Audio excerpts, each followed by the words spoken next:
أعوذ بالله من الشيطان الرجيم. بسم الله الرحمن الرحيم. إن تبدوا الصدقات فنعما هي وإن تخفوها وتؤتوها الفقراء فهو خير لكم ويكفر عنكم من سيئاتكم والله بما تعملون خبير. ليس عليك هداهم ولكن الله يهدي من يشاء وما تنفقوا من خير فلأنفسكم وما تنفقون إلا ابتغاء وجه الله وما تنفقوا من خير يوفى إليكم وأنتم لا تظلمون. للفقراء الذين أحصروا في سبيل الله لا يستطيعون ضربا في الأرض يحسبهم الجاهل أغنياء من التعفف تعرفهم بسيماهم لا يسألون الناس إلحافا وما تنفقوا من خير فإن الله به عليم. الذين ينفقون أموالهم بالليل والنهار سرا وعلانية فلهم أجرهم عند ربهم ولا خوف عليهم ولا هم يحزنون. لفظی ترجمہ: ان تبدوا الصدقات، اگر تم صدقات ظاہر کر کے دو، فنعما ہی، تو یہ بھی اچھا ہے، وَإِن تُخْفُوهَا، اگر تم چھپا کر دو تو یہ بھی خوب تر ہے، بہت اچھا ہے، وَتُؤْتُوهَا الْفُقَرَاءَ، اور دو تم صدقات فقراء اور مساکین کو، فَهُوَ خَيْرٌ لَكُمْ، تو وہ تمہارے لیے بہت ہی بہتر ہے، وَيُكَفِّرُ عَنكُم مِّن سَيِّئَاتِكُمْ، اور اللہ تبارک و تعالی مٹا دے گا تم سے تمہاری خطائیں، واللہ بما تعملون خبیر، اور اللہ تبارک و تعالی جانتا ہے اس عمل کو جو تم کرتے ہو. لیس علیک، نہیں ہے آپ کے ذمے، ہداہم، ان کی ہدایت، ولیکن اللہ، اور لیکن اللہ تبارک و تعالی، یہدی، ہدایت دیتا ہے، من یشاء، جس کو چاہتا ہے، وما تنفقوا من خیر، اور جو بھی تم خرچ کرو گے بھلائی مال، فلانفسکم، پس تمہاری اپنی جانوں کے لیے ہے، وما تنفقون، اور تم نہیں خرچ کرتے، الا مگر ابتغاء وجہ اللہ، اللہ تبارک و تعالیٰ کی رضا طلب کرتے ہوئے، وما تنفقوا من خیر، اور جو بھی خرچ کرو گے مال، یوفی الیکم، تمہیں پورا پورا بدلہ دیا جائے گا، وانتم لا تظلمون، اور تم پر ظلم نہیں کیا جائے گا.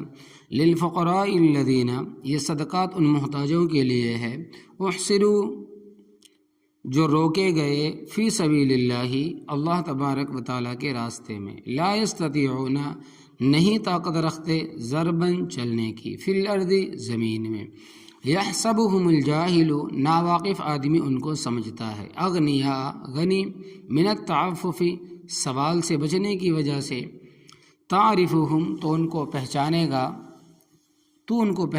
گا،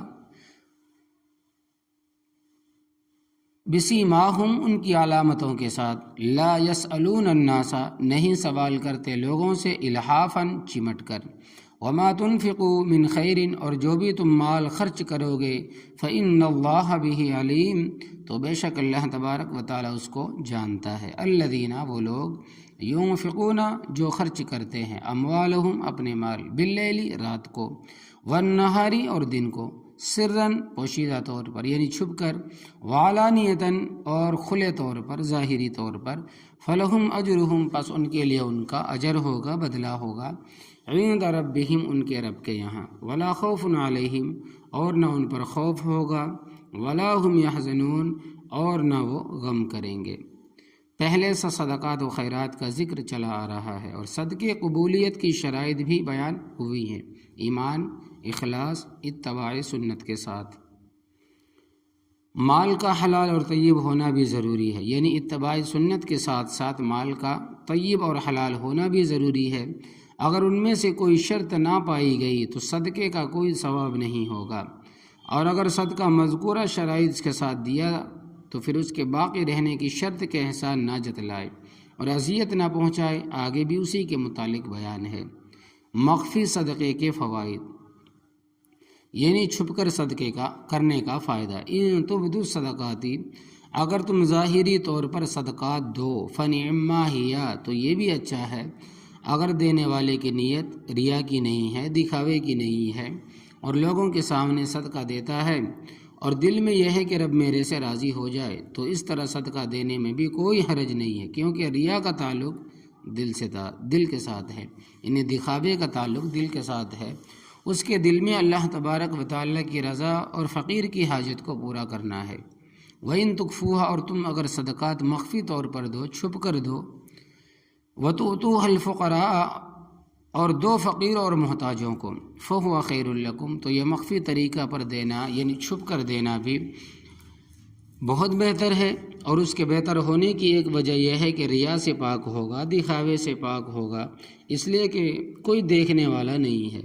تو دوسری وجہ یہ ہے کہ معاشرے میں ہر طرح کے آدمی ہوتے ہیں، نیک بھی ہوتے ہیں اور بد بھی ہوتے ہیں، چور ڈاکو بھی ہوتے ہیں، تو یہ جب سب کے سامنے کسی مستحق کو 1000 روپیہ زکوٰۃ دے گا تو دیکھنے والا چور ڈاکو حساب لگائے گا کہ اس نے 1000 روپیہ زکوٰۃ کا دیا ہے تو 39,000 کے گھر میں پڑا ہے، 39,000 اس کے گھر میں پڑا ہے، لہذا وہ چوری ڈکیتی کا منصوبہ بنائے گا۔ اگر مخفی طور پر دے گا، یعنی کہ اگر مخفی طریقے پر دے گا، چھپا کر دے گا، تو ان کے شر سے بھی محفوظ رہے گا۔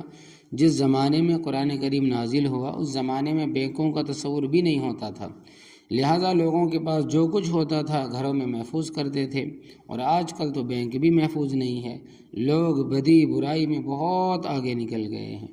تو فرمائے کہ وَيُكَفِّرُ عَنكُم مِّن سَيِّئَاتِكُمْ، اور ان صدقات و خیرات کی برکت سے اللہ تبارک و تعالیٰ تمہاری خطائیں معاف فرما دے گا۔ اس موضوع پر کافی احادیث ہیں۔ ایک حدیث میں آتا ہے کہ الصدقۃ تطفی غضب الرب، کہ صدقہ اللہ تبارک و تعالیٰ کے غصہ کو ٹھنڈا کرتا ہے، یعنی اللہ تبارک و تعالیٰ بندے سے ناراض ہے اور وہ بندہ صدقہ خیرات کرتا ہے تو اللہ تبارک و تعالیٰ معاف فرما دیتا ہے۔ اور یہ حدیث بھی آتی ہے کہ الصدقۃ تدفع البلاء، صدقہ اور خیرات کی برکت سے مصیبتیں ٹل جاتی ہے۔ تو صدقہ اچھی چیز ہے، مگر لوگوں نے اس کا مفہوم نہیں سمجھا۔ عام طور پر لوگ یہ سمجھتے ہیں کہ کالی سری دے تو وہ مصیبتیں ٹل جاتی، یعنی کہ بکرے کا اگر پایا دیں یا پھر بکرا ہی دے دیں تو مصیبتیں ٹل جاتی ہے، یا اس کے آگے بڑھیں کہ تو کالا بکرا دے دیں گے۔ تو یاد رکھنا اصل صدقے کا مفہوم ہے غریب کی ضرورت کو پورا کرنا۔ تو یاد رکھنا اصل صدقے کا جو مقصد ہے، جو مفہوم ہے، جو معنی ہے، وہ غریب لوگوں کی ضرورت کو پورا کرنا۔ اب غریب کی ضرورت کپڑا ہے، جوتا ہے، بیمار ہے تو دوا کی ضرورت ہے، اس کے بچے بڑھتے ہیں، اس کے بچے اسکولوں میں پڑھتے ہیں، کتابوں کی ضرورت ہے، مدرسوں میں پڑھتے ہیں، تو وہ کالی سری کہاں کہاں کام آئے گی؟ یہ سری اور گوشت دینا فی الجملہ صدقہ ہے۔ حقیقی صدقہ غریب کی ضرورت کو پوری کرنا ہے۔ بعض ایسے جاہل ہیں کہ بیمار کی طرف سے صدقہ دینے سے پہلے صدقے کو بیمار کے سر کا طواف کراتے ہیں۔ ایسا بھائی معاملہ تمہارے رب کے ساتھ ہے، وہ تمہاری نیتوں کو جانتا ہے۔ صدقہ کس لیے تم نے دیا ہے؟ رب کو بتانا چاہتے ہو کہ اس کی طرف سے دے رہے ہیں۔ واللہ بما تعملون، اور اللہ تبارک و تعالیٰ جو کچھ تم کرتے ہو اس سے خبردار ہے۔ معاملہ تمہارے رب کے ساتھ ہے، وہ ظاہر و باطن کو بھی جاننے والا ہے۔ یہاں پر سوال پیدا ہوتا ہے کہ کیا صدقہ خیرات غیر مسلم کو دیا جا سکتا ہے یا نہیں؟ اس کے متعلق مسئلہ یہ ہے کہ نفلی صدقہ کافر کو دیا، نفلی جو صدقہ ہے وہ کافر کو دیا جا سکتا، مگر اس کے لیے شرط ہے کہ وہ محارب مسلمانوں کے خلاف لڑنے والا نہ ہو، کیونکہ ایسا کافر جو مسلمانوں کے ساتھ برسر پیکار ہے اس کو نفلی صدقہ دینا جائز نہیں، اگرچہ وہ محتاج ہی کیوں نہ ہو۔ اسی طرح ایسے کافر کو بھی دینا جائز نہیں جو کفر کی تبلیغ کرتا ہو اور مسلمانوں کو گمراہ کرتا ہو۔ البتہ وہ صدقات جو فرض ہے وہ کافروں کو دینا جائز نہیں، مثلا زکوٰۃ، فطرانہ، عشر، قسم کا کفارہ، نماز روزے کا فدیہ، یہ صدقات جو فرض ہے واجب ہے یہ کافر کو دینا جائز نہیں، چاہے وہ کیسے بھی کافر ہو۔ شروع میں حضرت صلی اللہ علیہ وسلم مالی طور پر کمزور کافروں کو نفلی صدقہ و خیرات دیتے تھے۔ بعد میں آپ صلی اللہ علیہ وسلم نے اس نظریے کے تحت روک لیا کہ شاید تنگ ہو کر ایامن قبول کر لیں، تو اللہ تبارک و تعالیٰ نے حکم نازل فرمایا کہ لیس علیک ھداھم، اے نبی کریم صلی اللہ علیہ وسلم ان کو ہدایت دینا آپ کے ذمے نہیں ہے، ولکن اللہ یہدی من یشاء، اور لیکن اللہ تبارک و تعالیٰ ہدایت دیتا ہے جس کو چاہتا ہے۔ تو ان کو صدقہ خیرات اس واسطے روکنا کہ وہ مجبور ہو کر ایمان لے آئیں یہ مناسب نہیں ہے، کیونکہ ہدایت دینا اللہ تبارک و تعالیٰ کے اختیار میں ہے، وہ جسے چاہتا ہے ہدایت دیتا ہے، اور ہدایت کے متعلق اس کا قانون ہے کہ فمن شاء فلیؤمن ومن شاء فلیکفر، تو جو چاہے ایمان لائے اور جو چاہے کفر میں رہے، یعنی جس کا جی چاہے اپنی مرضی اور اختیار سے ایمان لائے اور جو چاہے اپنی مرضی اور اختیار سے کفر اختیار کرے۔ لہٰذا ایمان لانے میں بھی آدمی کی مرضی کا دخل ہے اور کفر اختیار کرنے میں بھی ارادے کا دخل ہے، اور ہدایت اللہ تبارک و تعالیٰ اسے دیتا ہے من ینیبو، جو اس کی طرف رجوع کرتا ہے اور اس سے ہدایت طلب کرتا ہے۔ فلما زاغوا ازاغ اللہ قلوبہم، تو جب ان لوگوں نے کجروی اختیار کی، ٹیڑھا راستہ اختیار کیا، تو اللہ تبارک و تعالیٰ نے بھی ان کے دل ٹیڑھے کر دیے، یعنی جو لوگ پیٹ پھیر کر کفر کی طرف جائیں تو رب تعالیٰ ایسے لوگوں کو جبراً ہدایت نہیں دیں گے، صدقے کا 10 گنا اجر ہے۔ وما تنفقوا من خیر، اور جو بھی تم مال خرچ کرو گے، فلانفسکم، تو تمہارے لیے اپنے لیے ہے، یعنی اس کا ثواب تمہیں ہی ملے گا۔ وما تنفقون الا ابتغاء وجہ اللہ، اور نہیں خرچ کرتے تم مگر رب تعالیٰ کی رضا طلب کرنے کے لیے، اس میں ترغیب ہے، صدقہ و خیرات رب تعالیٰ کو راضی کرنے کے لیے کرو، شہرت دکھاوا بڑائی کے لیے نہ کرو۔ وما تنفقوا من خیر، اور جو بھی تم مال خرچ کرو گے، یوفی الیکم، اللہ تبارک و تعالیٰ کی طرف سے تمہیں پورا بدلہ دیا جائے گا، عام بدلہ ہے 10 گنا۔ اللہ تبارک و تعالیٰ کا ارشاد ہے کہ ما جاء بالحسنۃ فلہ عشر امثالھا، جو ایک نیکی کرے گا اللہ تبارک و تعالیٰ اس کو 10 گنا اجر عطا فرمائے گا، اور وہ نیکی جو فی سبیل اللہ کی مد میں ہے اس کا ادنا ترین بدلہ 700 ہے۔ واللہ یضاعف لمن یشاء، اور اللہ تبارک و تعالیٰ بڑھاتا ہے جس کے لیے چاہتا ہے۔ وانتم لا تظلمون، اور تم پر ظلم نہیں کیا جائے گا، تمہاری کوئی نیکی کم نہیں کی جائے گی۔ اب سوال یہ ہے کہ صدقہ و خیرات کن لوگوں کو دینا ہے؟ تو فرمایا کہ للفقراء الذین احصروا فی سبیل اللہ، ان محتاجوں اور ضرورت مندوں کو دو جو رب تعالیٰ کے راستے میں روکے گئے ہیں۔ لا یستطیعون ضربا فی الارض، وہ زمین میں چلنے پھرنے کی طاقت نہیں رکھتے۔ اصحاب صفہ کے معنی ہیں چھپر، تو اصحاب صفہ کے معنی ہوتے ہیں چھپر والے۔ یہ مسجد نبوی کے اندر ہی ایک کونے میں ایک جگہ تھی جہاں سائے کے لیے انہوں نے ایک چھپر بنایا تھا، اس کے نیچے اس وقت کے طلبہ رہتے تھے۔ حضرت صلی اللہ علیہ وسلم سے قرآن و حدیث کی تعلیم حاصل کرتے اور دین سیکھتے، اور اگر ضرورت پیش آتی تو جہاد پر بھی چلے جاتے تھے۔ تو ظاہر بات ہے کہ جو دین سیکھے گا اور جہاد پر جائے گا تو وہ کوئی اور کام تو نہیں کر سکتا، تو ایسے لوگوں کے لیے حکم دیا گیا ہے کہ جو دین کے لیے وقف ہیں یا تبلیغ کے لیے وقف ہیں یا کفار کے مقابلے کے لیے جہاد کرتے ہیں اور دوسرا کوئی کام نہیں کر سکتے اور ہیں بھی ضرورت مند، تو تمہارے صدقے خیرات ان لوگوں کے لیے ہے۔ دینی تعلیم کی اہمیت۔ اس وقت دینی تعلیم حاصل کرنے والے غریب لوگ تھے، اور اب بھی ہمارے علاقوں میں دینی تعلیم حاصل کرنے والوں کی اکثریت غریبوں کی ہے۔ البتہ ہندوستان میں ہم نے دیکھا ہے کہ وہاں ایک امیر لوگ بھی دینی تعلیم حاصل کرتے ہیں، افریقہ میں بھی ہے، مالداروں کے بچے دینی تعلیم حاصل کرتے ہیں، مگر ہمارے علاقوں میں وہ دین کی تعلیم حاصل کرتے ہیں جو اسکولوں کی فیس نہیں دے سکتے، کتابیں نہیں خرید سکتے، بلکہ آج سے تقریباً 60-70 سال پہلے یہ حالت تھی کہ جو نابینا ہوتے انہیں ہمارے حوالے کیا جاتا، ان کو قرآن کریم حفظ کراؤ اور جو بچے اچھے بھلے ہوتے ان کو اسکولوں کالجوں میں بھیج دیتے۔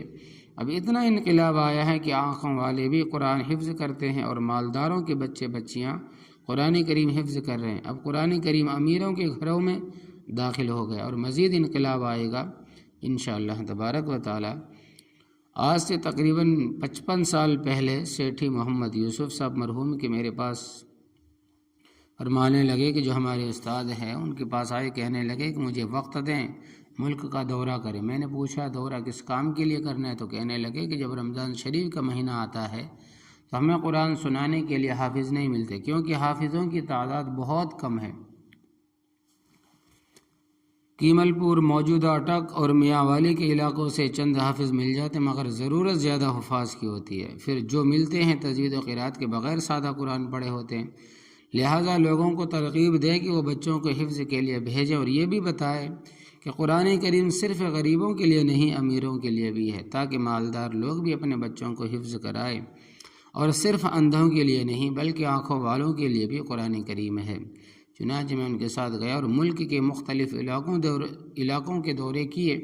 ایک جگہ میں نے اپنا دامن پھیلا دیا اور کہا میں تم سے چندہ وصول کرنے کے لیے آیا ہوں، مگر روپے پیسے کپڑے وغیرہ کا چندہ نہیں بلکہ چند بچوں کا لینا ہے، یعنی کہ چندہ پیسوں کا نہیں بلکہ چندہ بچوں کا لینا ہے۔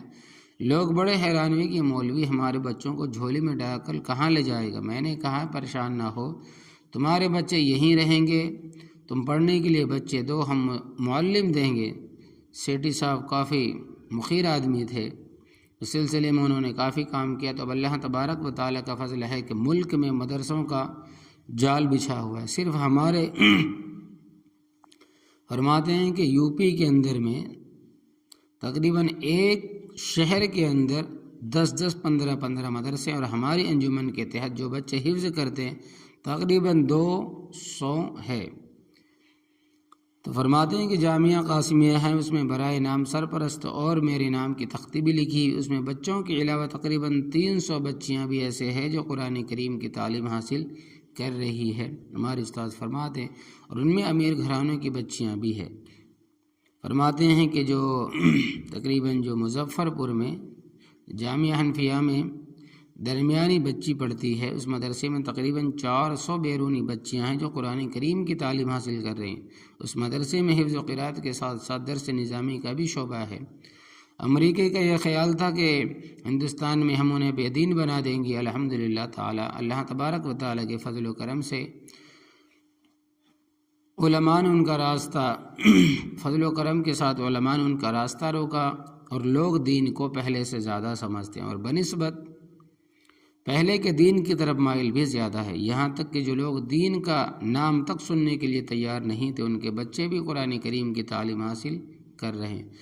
تو وہ مسافر غریب بچے جو ان مدرسوں میں دینی تعلیم حاصل کر رہے ہیں اور وہ مدرسے میں پابند ہو کر رہ گئے، تو یہ تمہارے صدقہ و خیرات کا ضرورت مند ہے، مستحق ہے۔ تو فرمایا کہ للفقراء الذین، یہ صدقات ان محتاجوں کے لیے ہے، احصروا فی سبیل اللہ، جو روک دیے گئے اللہ تبارک و تعالیٰ کے راستے میں، لا یستطیعون، نہیں طاقت رکھتے، ضربا فی الارض، زمین میں چلنے کی، یحسبہم الجاہل، ناواقف آدمی ان کو سمجھتا ہے، اغنیاء، مالدار ہے، من التعفف، سوال سے بچنے کی وجہ سے، تعرفہم، تو ان لوگوں کو پہچانے گا، تو ان لوگوں کو پہچانے گا، بسیماہم، ان کی علامتوں کے ساتھ، لا یسألون الناس الحافا، نہیں سوال کرتے لوگوں سے چمٹ کر، وما تنفقوا من خیر، اور جو بھی تم مال خرچ کرو گے، فإن اللہ بہ علیم، تو اللہ تبارک و تعالی، تو بے شک اللہ تبارک و تعالی ان کو جانتا ہے۔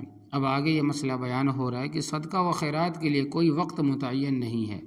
فرمایا کہ الذین ينفقون اموالهم باللیل والنہار، وہ لوگ جو خرچ کرتے ہیں اپنے مالوں کو رات کو اور دن کو، یعنی صدقہ و خیرات کے لیے کوئی خاص متعین نہیں ہے، بلکہ 24 گھنٹوں میں جب چاہو خرچ کرو۔ ہم لوگوں نے صدقہ و خیرات کے لیے جمعرات متعین کی ہوئی ہے، جمعرات آئے گی تو صدقہ کریں گے، یہ 10واں 40واں ہوگا تو خیرات ہوگی۔ قرآن کریم کا حکم ہے کہ رات کو کرو، دن کو کرو، سرن، مخفی طریقے پر کرو، یعنی چھپ چھپا کر کرو، وعلانیتاً، دکھا کر کرو، ظاہر کر کے کرو، نیت صاف ہو۔